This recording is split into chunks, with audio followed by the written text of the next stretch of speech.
اعوذ باللہ من الشیطان الرجیم بسم اللہ الرحمن الرحیم اجیب دعوت الداعی اذا دعان. میں دعا قبول کرتا ہوں دعا کرنے والے کی جب وہ دعا کرے.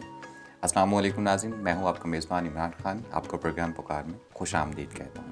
ہمارے ساتھ موجود ہیں ڈاکٹر محمد عظیم فاروقی صاحب. ناظرین، ہم اپنے پروگرام پکار میں آپ کے بھیجے ہوئے سوالات پر جوابات اور آپ کے خوابوں کی تعبیر کے لیے رہنمائی حاصل کرتے ہیں ڈاکٹر محمد عظیم فاروقی صاحب سے. جی ڈاکٹر صاحب، بہت شکریہ آپ کا.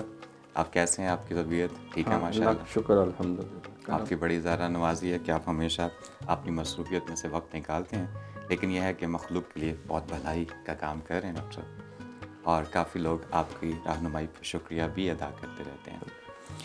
تو ڈاکٹر صاحب، آج کے پروگرام کی طرف بڑھیں. ہمارا آج کا پہلا سوال جو ہے وہ ہمیں بلقیس فاطمہ صاحبہ نے عارف والا سے بھیجا ہے.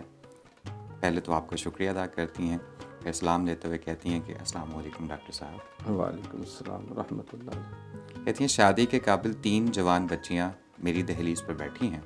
ان کے ابا کی جو جمع پونجی تھی وہ سب ان کی تعلیم اور تربیت پر خرچ ہو گیا. بچیوں کو اس غرض سے اچھی تعلیم دلوائی تھی کہ اس وجہ سے ان کے اچھے رشتے آئیں گے.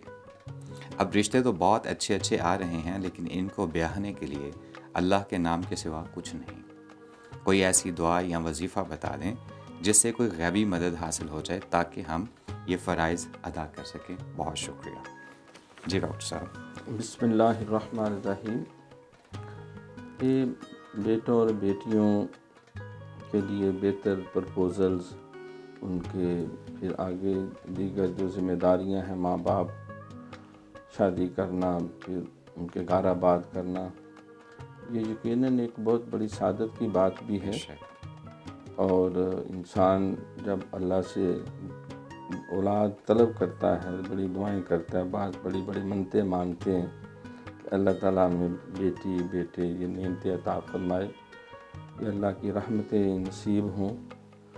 تو یقیناً اس کے ساتھ جب اللہ سے یہ دعا کی جاتی ہے تو اس کو بھی شامل رکھا جائے، اللہ ہمیں نیک صالح اولاد بھی دے. اللہم ربنا ھب لنا من ازواجنا وذریاتنا قرۃ اعین واجعلنا للمتقین اماما. ربنا ھب لنا من ازواجنا، اللہ ہمیں ہماری بیویوں سے، ہمارے بچوں سے آنکھوں کی ٹھنڈک عطا فرمائیں اور ہمیں متقین کا امام بنائیں. یہ اہل ایمان کی دعا جو ہے قرآن پاک میں بھی ہے کہ ان کی اچھی تعلیم اور تربیت کر کے جو ان کے طرف سے امور خیر ہوں گے اور ہمارے لیے صدقہ جاریہ بنے گی. یہ بھی سرکار نے فرمایا جس کی 3 بیٹیاں ہوں، ایک حدیث میں 2 کا ذکر ہے، ایک میں 1 کا ذکر ہے، اچھی تعلیم و تربیت کرے اور پھر اللہ کے نام پہ ان کو اپنے گھر سے نکاح کے ساتھ رخصت کرے تو وہ جنت میں اس طرح میرے ساتھ ہوگا جس طرح آپ نے اشارہ کے 2 انگلیاں ساتھ ساتھ ہوتی ہیں. تو یہ سعادت کی بات ہے. تو ان کے اس سوال سے معلوم ہوتا ہے شاید ان کا شوہر جو ہے وہ دنیا میں نہیں رہا جن کی جمع پونجی بچیوں کی تعلیم پہ صرف ہوئی ہے. اگر وہ حیات ہے تو اللہ انہیں قائم دائم رکھے. تو اس میں مایوس اور پریشان ہونے کی ضرورت نہیں ہے. بڑے بڑے نیک و صالحین ایسے ہیں جو نیک صالح جو ہیں وہ شریک حیات چاہتے ہیں یا نیک صالح بہو چاہتے ہیں. جس طرح سرکار نے فرمایا کہ لوگ 4 وجہ سے بچیوں سے شادی کرتے ہیں، یا تو ان کا حسن و جمال دیکھ کے، یا ان کا جہیز اور مال دیکھ کے، یا ان کا اونچا خاندان دیکھ کے، اور یا پھر ان کی سیرت اور کردار دیکھ کے. فرمایا کہ ابو ہریرہ اگر تو نے نکاح کرنا ہو تو ان کے اونچا خاندان یا جہیز یا دیگر مال اسباب کو دیکھنے کے بجائے اس کی سیرت اور کردار کو ترجیح دو. تو اللہ کی بارگاہ میں دعا بھی ہے، اللہم یا مسبب الاسباب، یا مسبب الاسباب میں ہمارے شیخ مکرم بھی ارشاد فرمایا کرتے تھے 5 تسبیح رات کو سونے سے پہلے جو ہے ماں پڑھ لے، باپ پڑھ لے، بیٹیاں پڑھ لیں، سارے پڑھیں کہ اے اللہ تو اچھے اسباب پیدا کرنے والا ہے تو کوئی ایسے مخلصین بھیج جنہیں جہیز کی نہیں، بہو کی ضرورت ہو، بیٹی کی ضرورت ہو، اپنے گھر کے لیے نور کی ضرورت ہو. اللہ تعالیٰ انشاءاللہ ایسے خوش نصیب آ جائیں گے. اللہ کا شکر ہے تحدیث نعمت کے لیے ہم نے اپنے لخت جگر کی شادی کی تو صرف لفظی نہیں، سوئی دھاگا بھی ہم نے لینے کا روادار نہیں ہے۔ اللہ ہمارے کئی محبت نسبت والے ہیں، انہوں نے بچی کو دیکھا نیک ہے، صالح ہے یا حافظہ ہے، تو انہوں نے کہا ہمیں وہ کچھ نہیں چاہیے، الحمد کیونکہ نیک بخت آتی ہے اپنا رزق ساتھ لے کے آتی ہے۔ بچہ بعد میں دنیا میں آتا ہے، اللہ تعالیٰ ماں کے سینے میں دودھ کی نہریں پہلے جاری کر دیتا ہے۔ وَمَا فِي الْأَرْضِ مِن دَابَّةٍ إِلَّا عَلَى اللَّهِ رِزْقُهَا، اللہ فرماتا ہے کوئی زمین پہ چلنے والا ایسا نہیں جن کو رزق دینا میرے ذمہ نہ ہو۔ تو ایسے اچھے گھرانے ہیں، وہ پڑھائی کریں، بیٹی نیک و صالح پاکیزہ طرز زندگی اختیار کریں، انشاءاللہ تعالیٰ بغیر جہیز کے بھی اللہ تعالیٰ بڑے بڑے نیک بخت بھیج دے گا اور اللہ رحمت کے دروازے کھول دے گا۔ انشاءاللہ۔ بہت شکریہ ڈاکٹر صاحب۔ جی ہماری بہن بلقیس فاطمہ صاحب، جیسا کہ ڈاکٹر صاحب نے کہا کہ اللہ کی رحمت سے مایوس نہیں ہوتے، آپ ان ورود اور وظائف کا انشاءاللہ اپنی زندگی میں ان کو شامل کریں، اللہ بہترین وسیلہ پیدا کر دے گا۔ جی ڈاکٹر صاحب، ہمارا آج کا دوسرا سوال جو ہمیں شہاب خان منگور صاحب نے سوات سے بھیجا ہے، وہ لکھتے ہیں السلام علیکم ڈاکٹر صاحب۔ وعلیکم السلام ورحمۃ اللہ۔ پھر کہتے ہیں کہ جائیداد اور دولت کی بانٹ نے ہماری برادری میں سب کو ایک دوسرے کا جانی دشمن بنا دیا ہے، خونی رشتہ ہونے کے باوجود ایک دوسرے کو مارنے مرنے سے باز نہیں آتے، کوئی ایسا کلام یا دعا بتا دیں جس سے یہ مسئلہ حل ہو جائے اور ہم اس دشمنی سے بچ رہیں، بہت شکریہ۔ جی ڈاکٹر صاحب۔ یہ بہت ہی نازک ترین مسئلہ ہے، اور قرآن مقدس میں اللہ تعالیٰ نے وراثت کی تقسیم کے سارے پہلو کھول کھول کے بیان کر دیے۔ حضور علیہ الصلوۃ والسلام کی سیرت، آپ کی احادیث، صحابہ کرام کے اعمال ہمارے سامنے کھلی کتاب ہے، لیکن اللہ جانے کیوں لوگ جب وراثت کی تقسیم کا وقت آتا ہے تو اس وقت ہر شے کو بالائے طاق رکھتے ہوئے وہ اپنی ناک رکھنے کے لیے، یا کہ ہماری پراپرٹی کسی دوسرے خاندان میں چلی جائے گی، بعض بد نصیب تو بچیوں کی شادی ہی نہیں کرتے، شادی کریں گے تو ہمیں ان کو جائیداد بھی دینی پڑے گی، جہیز بھی دینا پڑے گا۔ اور بعض جو مذہبی گھرانے ہیں یا جن میں مشائخ بزرگ ہوتے ہیں، وہ بھی بعض اس وقت سے کہ وجہ سے کہ ہمارا کوئی داماد بنے گا پتہ نہیں، بیٹی کے ساتھ ہماری ساری گدی بھی نہ اپنے ساتھ ہی لے جائے، تو یہ سارے وسوسات ہیں۔ حالانکہ قرآن پاک میں اللہ نے بڑا کھلے دو ٹوک انداز میں کہا من لم یحکم بما انزل اللہ فاولئک هم الظالمون، ایک جگہ فاولئک هم المشرکون، اور ایک جگہ فاولئک هم الفاسقون۔ جو ہماری دی ہوئی شریعت کے مطابق وہ فیصلے نہیں کرتے، زندگی نہیں گزارتے، تو وہ مشرک بھی ہیں، وہ ظالم بھی ہیں، وہ نہا ہنجار بھی ہیں، اور ان کا کچھ نہیں ہو سکتا سوائے کہ وہ اسی آگ میں جلتے رہیں، تڑپتے رہیں۔ دیکھو کس قدر بد نصیبی ہے کہ سگی ماں کا حصہ بیٹے کھا جاتے ہیں، اللہ اکبر۔ وہ جس نے جنم دیا، اور ہیلے بہانوں سے بہنوں کا رشتہ کھا جاتے ہیں، حصہ کھا جاتے ہیں، بیٹیوں کا حصہ کھا جاتے ہیں۔ حالانکہ کیا بن جاتا ہے دنیا میں، کتنی دیر انسان نے رہنا ہے، وہ عارضی سے ٹگے لے کے۔ بزرگوں کا یہ فرمان ہے کہ اللہ رسول کے حکم کے آپ ساتھ چلیں، جو اللہ نے بیٹوں کو، بیٹیوں کو، ماں کو، باپ کو، بہنوں کا جو حصہ مقرر کیا ہے وہ خوش دلی سے ادا کریں، اللہ آپ کو اپنے کرم سے بہت زیادہ غنی کر دے گا۔ الحمدللہ۔ یا ایھا الذین آمنوا لا تقدموا بین یدی اللہ ورسولہ، اے ایمان والو اللہ اور اس کے رسول کے حکم سے خود پیش قدمی نہ کرو، اپنی شریعت نہ بنا لو رواج کے ڈر سے، اور اپنی ناک رکھنے کے لیے ہمارا شملہ نیچا نہ ہو جائے۔ اگر اللہ نبی کے حکم پہ عمل کرنے سے شملہ نیچے ہوتا ہے تو ہو جانے دو، ایسا نہیں ہوگا۔ اللہ تعالیٰ کیوں ایسا ہونے دے گا؟ وَلَا تَهِنُوا وَلَا تَحْزَنُوا وَأَنْتُمُ الْأَعْلَوْنَ إِن كُنتُم مُؤْمِنِينَ، اور دل چھوٹا نہ کرو، غم زدہ نہ ہو جاؤ۔ تو اس کے لیے آیت کریمہ جو ہے، جس کو دعائے یونس علیہ السلام کہتے ہیں، لا الہ الا انت سبحانک انی کنت من الظالمین، جس کے دل میں درد ہے، احساس ہے، چاہتا ہے کہ فتنے سے بچیں اور امن اور سلامتی سے امیکیبلی سارے معاملات سیٹل ہو جائیں، تو 1.25 دفعہ پڑھا جائے اور اللہ سے دعا کی جائے۔ اگر مسئلہ حل نہیں ہوا دوبارہ پڑھ لیں 1.25 دفعہ، نہیں ہوا پھر پڑھ لیں، اللہ کی بارگاہ میں رجوع کرنا ہے۔ آپ نے ایسے آیت پڑھی کہ اجیب دعوت دائی دان، جب بھی دعا مانگو گے جولی پھیلاؤ گے، لا تقنطوا من رحمت اللہ بے شک، ان اللہ یغفر الذنوب جميعا۔ تو دوسرا، عصر اور مغرب کے درمیان اگر آیت الکرسی 21 دفعہ پڑھ کے اول آخر درود شریف تو اللہ سے دعا کی جائے کہ اللہ اس پاک کلام کے صدقے اور صاحب قرآن کے صدقے اللہ ہمیں اس خلفشار سے اور اس بدسلوکی اور اس مصیبت نوسط سے نجات عطا فرماؤ، تو انشاءاللہ تعالیٰ اللہ دلوں کو پھیر دے گا۔ مقلب القلوب تو اللہ کی ذات ہے، اور اس بات سے بالکل نہیں ڈرنا چاہیے کہ اللہ رسول کے حکم پہ عمل کرتے ہوئے کوئی ناراض ہو جائے گا، یا اگر ہم اس پہ عمل کریں گے تو فلاں بھوکا مر جائے گا، فلاں کا دیوالیہ ہو جائے گا۔ یہ ہمیں شیطانی وسوسے ہیں۔ اللہ رسول کے حکم پہ چلیں گے، دیوالیہ بھی نہیں ہوں گے، بھوکے بھی نہیں مریں گے، اللہ اپنی جناب سے غنی کر دے گا، انشاءاللہ، اور ہر نیک خواہش اور آرزو اپنی بندہ پروری کے ساتھ جو ہے وہ پوری کرے گا۔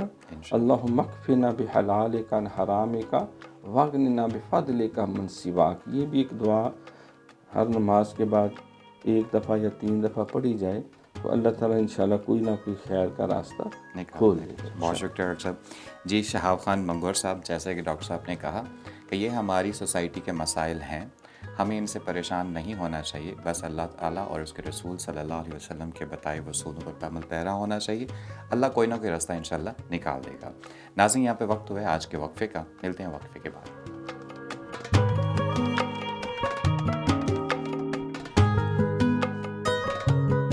ناظرین، وقفے کے بعد آپ کو دوبارہ خوش آمدید کہتے ہیں، پروگرام کے سلسلے کو آگے بڑھاتے ہیں۔ ڈاکٹر صاحب، جیسا کہ ہمارا آج کا ہمارا ہمیشہ کی طرح جو دوسرا حصہ ہوتا ہے وہ خواب سے ریلیٹڈ ہوتا ہے۔ ڈاکٹر صاحب، اس پہ میں سوال پوچھنے سے پہلے آپ کو کہنا چاہوں گا کہ بہت سارے ایسے ہمیں موصول ہو رہے ہیں ہمارے پیغامات جن میں لوگ بہت خوش ہیں کہ ان کو اپنی خوابوں کی بڑی اچھی تعبیر جو ہے وہ مل رہی ہے، وہ آپ کا شکریہ بھی ادا کرتے ہیں، اور ہمیں مزید روز بروز نئے سے نئے خواب آتے ہیں کہ ہماری ٹیم کو چننا مشکل ہو رہا ہے کہ کون سا خواب آپ کے سامنے پیش کریں اور کون سا خواب نہ پیش کریں۔ تو آج کا جو پہلا خواب انہوں نے چنا ہے وہ بشریٰ جمیل صاحبہ کا ہے۔ میاں والی سے لکھتی ہیں، السلام علیکم ڈاکٹر صاحب۔ وعلیکم السلام ورحمۃ اللہ۔ پھر آپ سے کہتی ہیں کہ میں آپ سے معلوم کرنا چاہتی ہوں کہ خواب کی تعبیر واقعہ ہونے کے لیے کون سی عمر کا ہونا ضروری ہے؟ چھوٹے بچوں کو اکثر ڈراؤنے خواب جو آتے ہیں ان کی تعبیر کیا ہو سکتی ہے؟ کوئی دعا بھی عنایت فرما دیجئے کہ بچوں کو جو بھیانک یا ڈراؤنے خواب آتے ہیں وہ ان کو نہ آئیں۔ شکریہ۔ ڈاکٹر صاحب، یہ سوال اس لیے بھی چنا گیا کہ ہماری ٹیم کے کچھ لوگ بھی کہہ رہے تھے کہ ہمارے بچے جو ہیں وہ اکثر ڈراؤنے خواب ان کو آتے ہیں، تو چلیں اسی بہانے ان کا بھی کچھ فائدہ ہو جائے گا۔ دیکھیں، بچے جو ہیں یہ خواب آنے کے لیے کوئی عمر کا تعین نہیں ہے، یہ تو اللہ تعالیٰ کی طرف سے ایک رہنمائی بھی ہوتی ہے۔ جس طرح حضرت موسیٰ کلیم اللہ علیہ السلام ابھی چھوٹی سی عمر ہے، پیدا ہوئے ہیں، فرعون بچوں کو قتل کروا دیتا تھا، تو اللہ تعالیٰ نے ان کو والدہ کو وحی کی، ان کے دل کے اندر الہام کیا کہ اس کو کاٹ میں ڈال کے چھوٹی سی کشتی کو دریائے نیل میں بہا دو۔ تو اس کی بیوی آسیہ جو ہے اس نے اس کو پکڑ لیا اور پھر اس کو اپنا متبنہ بنا کے، تو وہاں حضرت موسیٰ کے بھی قلب میں یہ بات اللہ نے ڈالی۔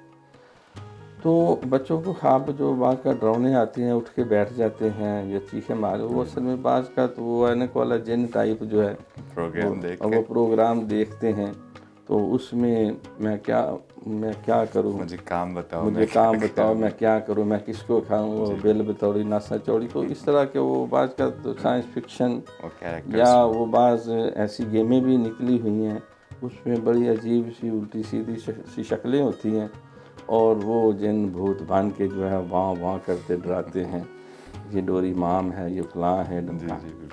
تو کوشش کی جائے کہ بچوں کو اس کی بجائے اچھے بھی بڑے کارٹون مل جاتے ہیں، اسلامی ہیں، بعض اسلامی جو تنظیمیں ہیں انہوں نے بڑے بڑے خوبصورت، جس کے اندر جو ہے میں بھی روزے رکھوں گا یا اللہ توفیق دے، تو اس طرح کے نماز کے ہیں اور اخلاق حسنہ کے ہیں، نبی پاک کی کہانیاں، جیسے آپ نے خود ایک پورا پروگرام ہاں وہ ایک قرآن پاک کی اچھی سچی جو کہانیاں ہیں، تو بچوں کو آہستہ آہستہ اس طرف مائل کیا جائے، بجائے یہ کہ وہ اس طرح کے بے ایمانی اور جنوں بھوتوں والی، تو پھر خواب میں وہی چیزیں نظر آتی ہیں۔ ایک وجہ یہ بھی ہوتی ہے کہ بعض اوقات بچوں کے کپڑے گندے ہوتے ہیں یا بستر گندا ہوتا ہے، تو شیاطین کی تو خوبصورت موقع مل جاتا ہے۔ بہترین جگہ ایسی جہاں گندگی اور غلاظت ہو تو وہ وہاں دوڑ کے جاتے ہیں. تو ان کے کپڑے لباس پاک رکھا جائے، ان کو پاک رہنے کی عادت ڈالی جائے اور ان کو غسل کرایا جائے اور چارپائی بھی پاک اور صاف رکھی جائے تو اس سے بھی فرق پڑے گا. دوسرا، ان کو قرآن پاک کی طرف لگائیں، ان کو چھوٹی چھوٹی صورتیں یاد کرائی جائیں، نعتیں یاد کرائی جائیں، حمد یاد کرائی جائے. اور اگر کوئی نیک مجلس ہے تو بچوں کو وہاں لے کے جائیں، وہاں ذرا ماحول کی پاکیزگی وہ ان کے دل و دماغ پہ اثر انداز ہوگی اور نبی پاک صلی اللہ علیہ وسلم کی وہ سیرت کی باتیں سنیں گے تو اس سے بھی آقا علیہ السلام سے ایک فطری سی محبت پیدا ہونا شروع ہو جائے گی. اسی لیے سرکار نے فرمایا کہ بچہ 7 سال کا ہو تو اس کو قرآن سکھاؤ، دین سکھاؤ، اپنے ساتھ نماز پڑھاؤ. 10 سال کا ہو جائے تو باقاعدہ اس کو اس پروسیس کے اندر ڈالو، کیونکہ بچے تو کوڑا کاغذ ہوتے ہیں تو وہ جس اس طرف ان کو لگایا مین از نون بائی دا کمپنی کی اس والی بات ہے. اور سرکار نے فرمایا کہ اکرموا اولادکم واصلحوا رحالہم، اپنے بچوں کو محبت پیار اور عزت دو اور ان کا اخلاق اور کردار سنوارو. کھانے کے لیے بے شک سونے کے نوالے دو لیکن تربیت کے لیے شیر کی آنکھ سے دیکھو، وہ ہمارا مستقبل ہے، وہ قوم کا سرمایہ ہے. آج کے بچے کل کے معمار قوم ہیں تو اس لیے ان کو ان اٹینڈڈ نہ چھوڑا جائے. اگر وہ علیحدہ بھی کوئی ایکٹیویٹیز کرتے ہیں تو پورے دھیان اور نظر رکھی جائے اور مناسب طریقے سے ان کو رہنمائی دی جائے. اور ان کے لیے کچھ بزرگوں نے کلام بھی بتایا کہ سورۃ علم نشرح جو ہے یہ 9 دفعہ اگر پڑھ کے پانی یا چینی کے اوپر دم کر کے ان کو اگر کھلائی جائے تو اس سے بھی ان کو ایسی کیفیت سے چھوٹ جائیں گے. اور پھر جب اپنا حصار کرے تو رات سونے سے پہلے آیت الکرسی آخری دونوں کل تیسرا کلمہ 11 دفعہ پڑھ کے تو اپنے بچوں کو گھر والوں کو بھی دم کیا جائے. بہت شکریہ ڈاکٹر صاحب. جی بشرا جبی صاحبہ، آپ کا بہت شکریہ کہ آپ کے اس سوال کی وجہ سے بہت سارے ماں باپ کو ان کے سوالوں کے جواب مل گئے ہوں گے. ڈاکٹر صاحب، ہمارا آج کا دوسرا خواب جو ہے وہ تنویر علی صاحب نے کاچھو پورہ لاہور سے بھیجا ہے. کہتے ہیں السلام علیکم ڈاکٹر صاحب. وعلیکم السلام ورحمۃ اللہ. پھر لکھتے ہیں کہ میں نے خواب میں دیکھا کہ ایک تنور کے پاس کھڑا ہوں اور اس میں سے آگ کے شعلے اوپر کی طرف لپک رہے ہیں اور اس کی حرارت مجھے جھلسا رہی ہے. اس کی کیا تعبیر ہو سکتی ہے، بتائیے گا. بہت شکریہ. جی ڈاکٹر صاحب. دیکھیے، اگر ویسے آگ دیکھی جائے، تپش ہے، تنور ہے، دور سے وہ دیکھا گیا تو وہ کوئی اتنی خطرے والی بات نہیں، کیونکہ حرارت انرجی جو ہے یہ زندگی کی علامت ہے، روشنی کی علامت ہے. اسی طرح آتش دان دیکھا، لیکن تنور کو خاص طور پہ اس کے اندر آگ دہکتی دیکھنا قریب ہو کے تو اس میں تھوڑی سی کردار کے کمزور ہونے کا پہلو ہے کہ عورتوں کی طرف مائل ہونا یا عورتوں کے معاملات میں زیادہ دلچسپی لینا. اور بزرگوں نے یہ بھی لکھا ہے کہ نقصان بھی ہو سکتا ہے اور حرام مال بھی اس کے ذریعے بعض کا ہاتھ آ جاتا ہے لیکن وہ پھر ضائع ہو جاتا ہے. تو اس اعتبار سے اگر کوئی آگ لے کے جا رہا ہے تو یہ بھی تباہی اور بربادی، حرام مال کی طرف اشارہ ہے. جیسا قرآن میں بھی اللہ فرماتا ہے کہ وہ لوگ جو یتیموں کا مال کھا جاتے ہیں، جو ظلم کے ساتھ پیسے ہتھا لیتے ہیں تو وہ اپنے پیٹوں میں وہ مال نہیں بلکہ وہ آگ بھرتے ہیں، ان کی اپنی قبروں میں بھی آگ بھرتے ہیں. اور یہ بھی فرمایا کہ والذین یکنزون الذھب والفضة، جو سونے اور چاندی کو اکٹھا کرتے رہتے ہیں اور اللہ کے راستے میں اس کو خرچ بھی نہیں کرتے، تو اے نبی ان کو جو ہے وہ بشارت دے دو جہنم کی، ذلت والی جہنم. فبشرھم بعذاب علیم، دردناک عذاب کو انہیں بشارت سناؤ. تو حرام مال کھانے والے جو ہیں ان کے پیٹوں میں سرکار نے معراج کی رات دیکھا کہ جیسے سانپ اور بچھو جو ہیں وہ دوڑ رہے ہیں. تو اس کی جو تعبیر ہے وہ تو یہی ہے جو ہمیں اہل علم نے، بڑے بڑے بزرگوں نے جو ہے وہ قرآن و سنت کی روشنی میں اور علم قیافہ اور تعبیر و رویا کو سامنے رکھتے ہوئے انہوں نے دی ہے کہ تنور کے اوپر بیٹھنا، اس کی آگ و تپش کا متاثر کرنا تو یہ اخلاقی کمزوری کی طرف اشارہ ہے. تو اس کا مطلب ہے کہ اس سے پہلے کہ وہ سارے جسم کو جلسا دے اور انسان کی جان کو ہی خطرہ ہو جائے تو انسان کو تائب ہونا چاہیے. استغفر اللہ ربی من کل ذنب واتوب الیہ، اس کی کثرت کریں، باوضو ہو کے یا غسل کر کے اللہ کی بارگاہ میں توبہ کے نفل پڑھے جائیں، اور اپنا محاسبہ کیا جی حاسبو قبل ان تحاسبو، فرمایا کہ اپنا محاسبہ خود کر لو اس سے پہلے کہ پھر معاشرہ یا قاضی یا ماحول محاسبہ کرنے پھر بڑی تکلیف اور اذیت بھی ہوتی ہے۔ تو اس بنا پہ ہمیں فوراً لوٹ آنا چاہیے۔ کمی کسی میں بھی ہو سکتی ہے، الانسان مرکب من السہو والنسیان، انسان مرکب ہے اور بھول چوک سے کمی ہو جاتی ہے، تو err is human to forgive divine, تو انسان خوش نصیب وہ ہے کہ غلطی کا احساس ہو تو فوراً رجوع کرے اور اللہ تعالیٰ کی بارگاہ میں حاضر ہو جائے، اللہ اپنے کرم کے دروازے فوراً کھول دے گا ماشاءاللہ، بہت شکریہ ڈاکٹر صاحب۔ جی تنویر علی صاحب، جیسا کہ ڈاکٹر صاحب نے بتایا کہ آگ کا دیکھنا تو ہمیشہ ایک بہترین سعادت ہوتی ہے کہ شاید آپ کو زندگی میں بہت بہتر علم یا بہتر دنیاوی طور پہ فائدہ ہو، کیونکہ آگ روشنی اور حرارت کی نشانی ہے جو کہ انسان کے لیے فائدہ مند ہے۔ لیکن آگ کے قریب جانا اور اسپیشلی تنور کے پاس جانا اور اس کا جھلسا دینا، یہ آپ کی اخلاقی گراوٹ کا ایک اشارہ ہو سکتا ہے۔ بہرحال یہاں پہ جیسا کہ ڈاکٹر صاحب نے کہا کہ آپ استغفار کریں اور اس کے ساتھ ساتھ اپنے معاملات کا محاسبہ کریں کہ کہیں کچھ ایسا عمل تو نہیں جو آپ کے کردار کو کم کر رہا ہے۔ تو ناظرین، ہمیں اپنے اگلے پروگرام میں آپ کے نئے سوالات اور نئے خوابوں کا انتظار رہے گا۔ آپ اپنے سوالات اور اپنے خواب ہماری اسکرین پر نظر آنے والے تمام لنکس پر ہمیں بھیج سکتے ہیں۔ اس کے ساتھ ہی اگلے پروگرام تک کے لیے ہمیں دیجیے اجازت۔ انشاءاللہ تعالیٰ آپ سے پھر ملاقات ہوگی۔ اللہ حافظ۔